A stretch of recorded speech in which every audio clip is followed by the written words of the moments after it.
I got calls the next day from some of the storytellers saying that they had heard from audience members that they had gone and visited their own aunties or called their grandmothers. I think like a reminder that these people in our lives who've helped shape us and reminded us who we are. Hey everyone, it's Ronnie here at Daybreak Star Radio, the only station indigenizing the airwaves, and I am very thrilled for a very special guest today, Kendra Potter, an incredible, talented theater artist, filmmaker, and so much more. Like the list goes on and on. And of course, Kendra is also the director of the upcoming Aunties, a powerful production coming to the Moore Theater here in Seattle, and we're excited to talk about that and their body of work. So, Kendra, thank you so much for joining me. Absolutely. Yeah. I am an enrolled citizen of Lummi Nation.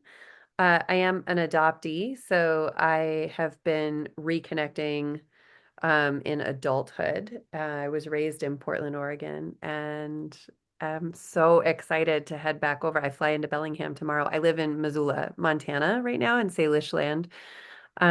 So heading over for one night at Lummi before I come into Seattle for the Aunties. How did you get involved with the Aunties and what drew you to this project, especially as a director? So Andre Bouchard, who's the producer of Indigenous Performance Productions, sent me a very, like, it felt at the time like a cryptic email saying that he thought I might be, he wanted to talk to me about this project, the Aunties, that he was producing. And I called him back and was like unclear about what exactly he wanted me to do on the project, but it sounded like such an incredible, I mean, traveling all over Indian country, meeting powerhouse female identifying Native women talking about the way that they show up in the world and what it is to be culture bearers. And as an adoptee raised out of community, I was like, this sounds like such an incredible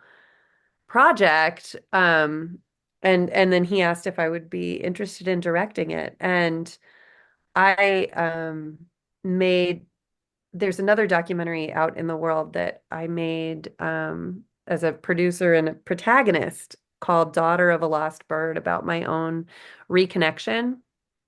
And so uh I think Andre posed it to me that I was uniquely situated because I've been the subject of a documentary.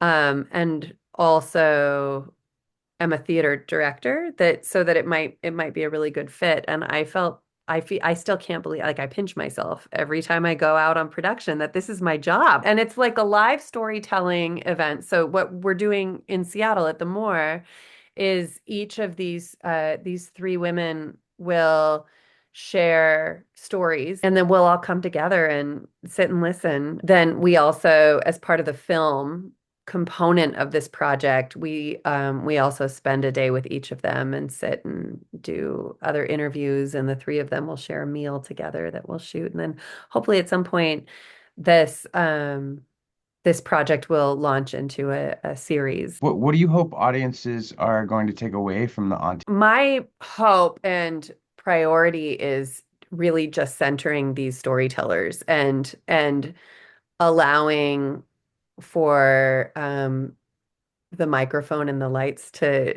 hold them up in whatever their intentions are. I can say I think some of the best feedback, I got calls the next day from some of the storytellers saying that they had heard from audience members that they had gone and visited their own aunties or called their grandmothers. I think like a reminder that these people in our lives who've helped shape us and reminded us who we are. That would be a hope that I have. And then also the Seattle event, I think we're going to be hearing some stories that don't get talked about in public very often.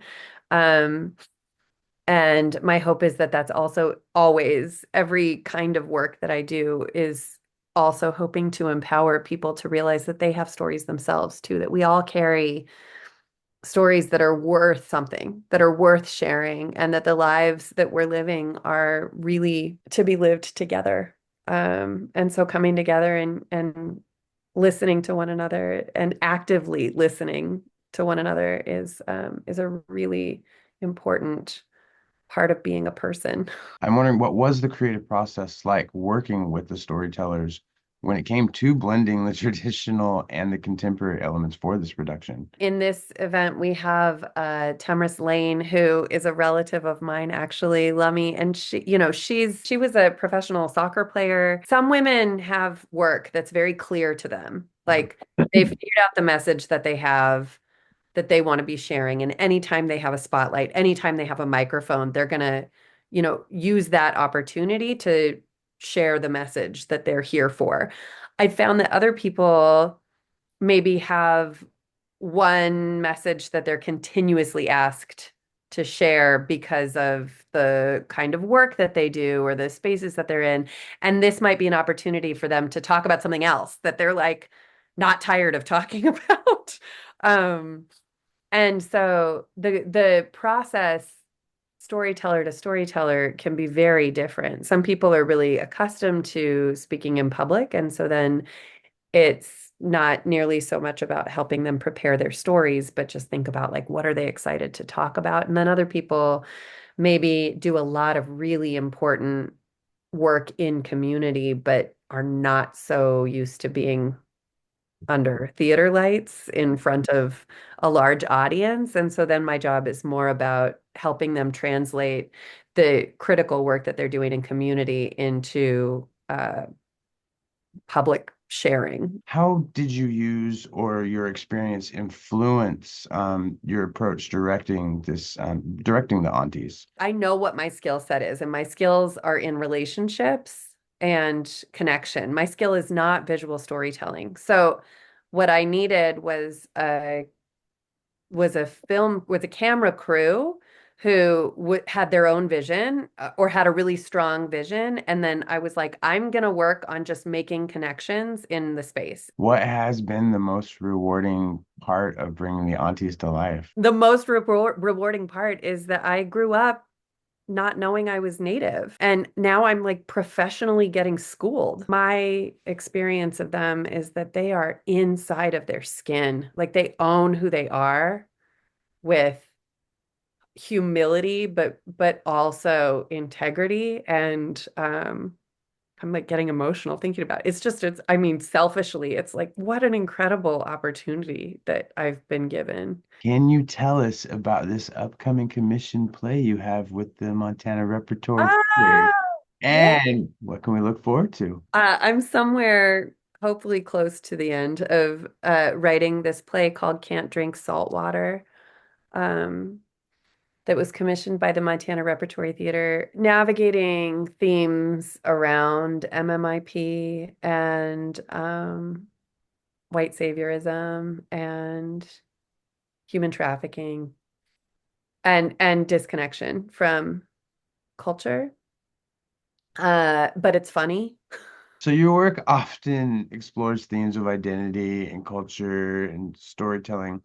How do these themes resonate and how do you use these themes to resonate in your work? And how do you use them to inform, your broader artistic vision? Most of the time, the art that I'm excited by is art that's sort of grappling with sense making, and like an invitation to sort of blow the box open and look at things from often a slightly different perspective. I think I was really drawn to acting as a kid because it gave me an opportunity to be in someone else's shoes and like have a different set of problems for an hour and a half at a time. The other thing that I learned early on in theater was that I like, there's no such thing as bad guys. Like, if you're playing a villain, even if they're the bad guy in the story, they have a reason why they're making the choices that they're making. When I'm making stories, I am much more interested in sense making of the world from as many different perspectives as possible. My own life, I think my own identity stuff has been pretty confusing and bumpy. Being an adoptee, not discovering I was Native until later, then discovering I was Lummi, then being like, what the heck is Lummi? Like, how do I, I mean, even once I knew, okay, here's the tribe, but like, what is it to be a Lummi person? And what is it to be a disconnected Lummi? And can I be a connected Lummi? And my own identity has shifted wildly in my life. So like everything I do really ends up being about connection. What is your advice for, our indigenous youth who want to pursue, a career in the arts, whether it's in theater, film, or storytelling, or anything at all? What advice would you give them about carrying on? Listen and visit with your elders. Listen to them, the stories from, and you have stories that are worth sharing that we want to hear. Like I want to hear your stories very badly. So I think for people who are interested in for youth who are interested in sharing stories in any way, remembering that it's both listening and talking. Well, I think it really changes this notion of what matriarch is, that a matriarch can be anyone who you're close to, that your aunt can take on a maternal role and fill in if needed those aspects